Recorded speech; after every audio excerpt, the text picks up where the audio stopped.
You are what I'm looking for.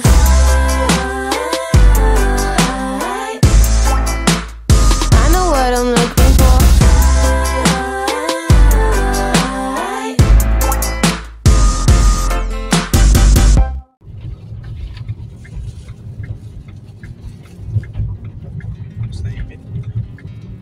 Tapos na yung birthday. Dito na tayo. I watch you as you drive. Do you know I'm looking? Your destination is in your left side. Do you know how much I love you? You put my favorite song on. I put my feet up, and we just sing along. And I can't help but feeling, just loving this moment. Can we stay here forever? I'm loving this moment. Can we stay here together? If I could stop the time, don't you know that Remaw. I would? 'Cause I'm just loving this moment. Can we stay here forever? Forever. Forever. Forever. Wala. Nakarating lang namin dito sa pangatlong resort natin dito sa Baler. 11:40, nandito na kami sa De La Torre Beach Resort. So, naghintay na lang kami dun sa mga kubo-kubo sa labas. Hindi naman na kami umabot ng 2 p.m. Pinapasok na nila kami ng 1 p.m. Thank you wala ate. Pinapasok nila kami kahit hindi pa talaga exactly 2 p.m. Tapos yung pusa ko naman, paglabas ko sa kanya dito sa pet carrier, ayan, nagtago na siya kagad. Pero nakita ko siyang lumabas. So, andyan lang siya somewhere. Nandyan lang siya sa ilalim. Tago siya. Alam ko na traumatize siya na palipat-lipat hotel. Ganyan. Yan. Binaliktad ko na lang yung camera para makita siya. Nandiyan siya sa ilalim. Yan. Ganyan yung ugali niya. Pag bagong dating kami sa hotel, yan. Nagtatago siya sa ilalim ng kama or kung saan man siya makakapagtago. De La Torre Beach Resort. Digisit Beach. Meron din naman sila sa Airbnb. Nabook natin to sa Facebook kasi mas mura yung rate nila sa Facebook. Tamang-tama lang talaga sa amin. Wala siyang sariling mga kitchen, ganyan. Good for 2 packs lang talaga. Although, merong pull-out bed tong higaan sa ilalim. Ito ata yung pinakabago building dito sa De La Torre Beach Resort. So, nasa gilid talaga siya ng dagat. Ito yung view mga mi. Ang ganda ng view. Yan, meron naman siyang towel. Meron din silang electric kettle. Tapos may kape, sugar, ganyan. Ito yung lababo. Kasi sa loob wala nang lababo. Aircon. Tapos, ito yung nanira pa yan. Ito yung toilet. Maganda naman siya mga mo. Malinis siya. Pagpasok mo amoy na bagong linis. Wala lang atang heater to shower. Kasi nga, mainit banda dito. Meron din silang bidet. So, ang ganda, diba? Pag yung medjabs, kaya nyo nakikita mo, may bintana dyan, may view dyan. Kita mo yung dagat, kita mo yung rock formation. So, yeah, sobrang ganda mga mi.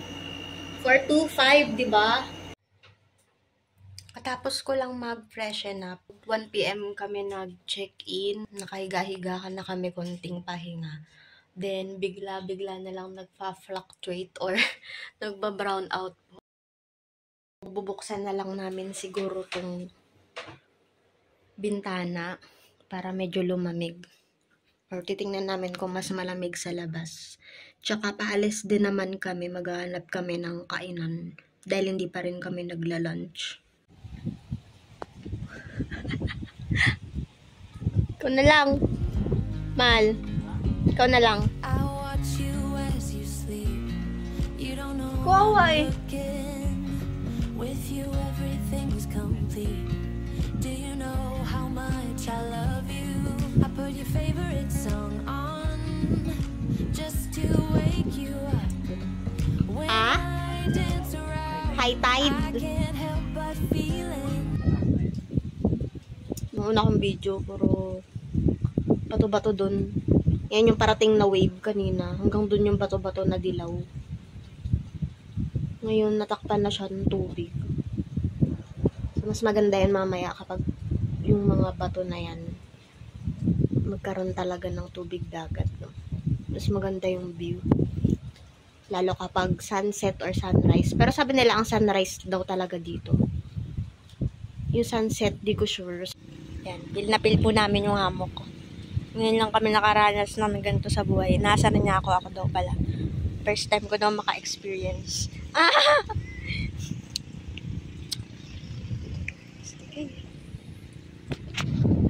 Hayahay ang buhay. Uy, magtrabaho ka, boy. Magtrabaho ka. Dun. Bakit hindi ka kaya? Malakas na ba yan? What? Tapang ka?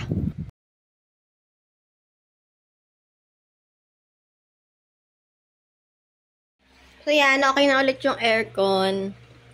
Sasara ko na ulit yung mga bintana. Sobrang lamig guys sa labas. Sobrang mahangin. Tsaka yun nga. Ba't ka mag-i-stay sa may beach kung sobrang di ka mabubuhay ng walang aircon? Eh kaya ka nga pupunta ng beach. Parang ma-enjoy mo yung outdoor, di ba?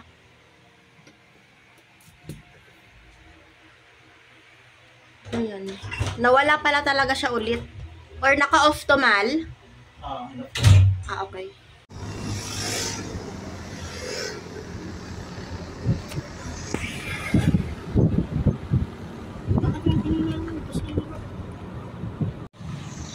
Yan.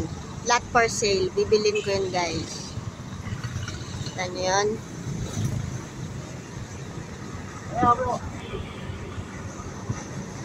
Yung mga kanina po, mga bato-bato na nakatambak. Diyan po yun galing yung mga hinukay po dyan. Ayan, sa gilid.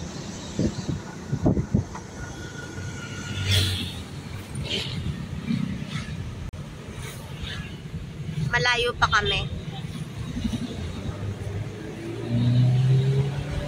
Uy, bakit nagbibideo ko, nag-overtake ka na?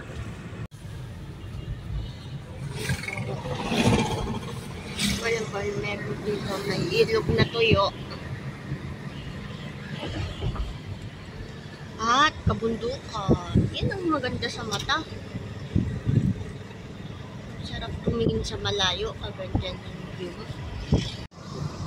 Yan nga, gusto ko nga dyan magpa-picture eh. Ganda oh. Yan ang ganda, simple lang. Wala na pong view. Just loving this moment. Can we stay here forever? I'm loving this moment. Can we stay here together? If I could stop the time, don't you know that I would? 'Cause I'm just loving this moment. Can we stay here forever? Forever. Forever. Forever.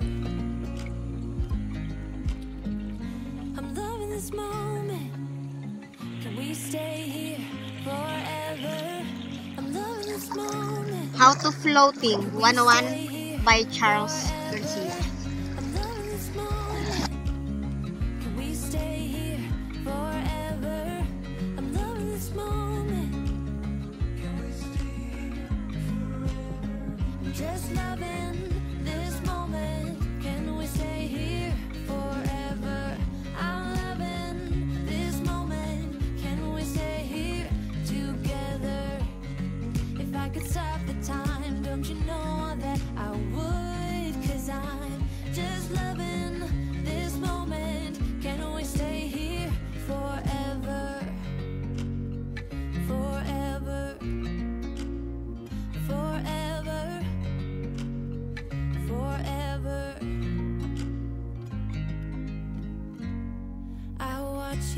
as you drive. Ang ganda dito mga mio. Ay, nakakatuwa. Ang tahimik ng buhay. Ang ganda ng view. Fresh air.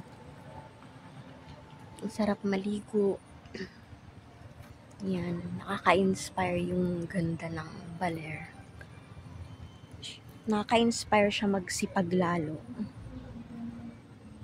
Alam niyo yun. Para pagbalik mo ng Manila, pak na pak, magtrabaho ka talaga ng magtatrabaho. Naka-inspire siya kasi yung ganda niya gusto kong iparanas sa family ko. Yung ganon. Yung hindi lang ako palagi yung nakakaranas ng ganito. Yan. Pangarap ko madala din dito si mama at si papa.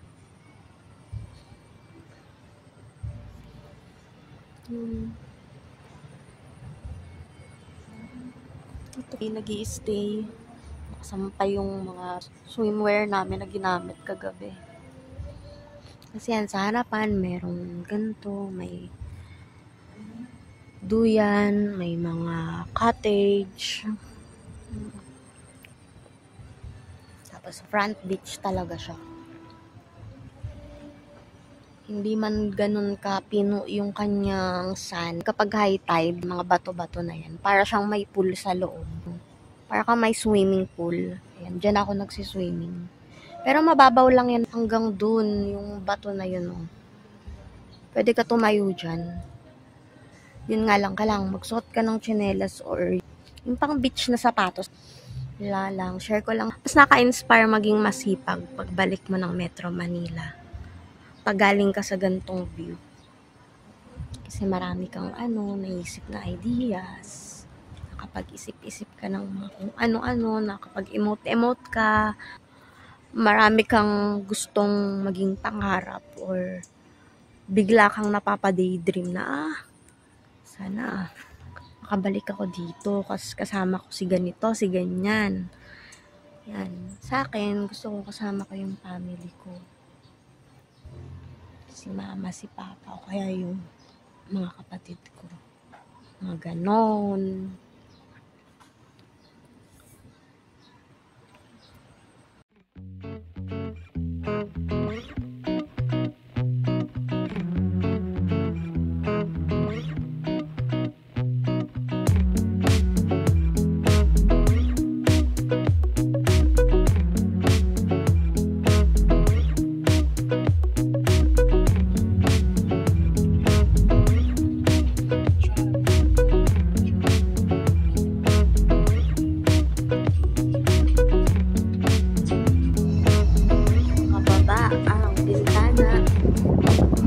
For the avoid ng fresh air.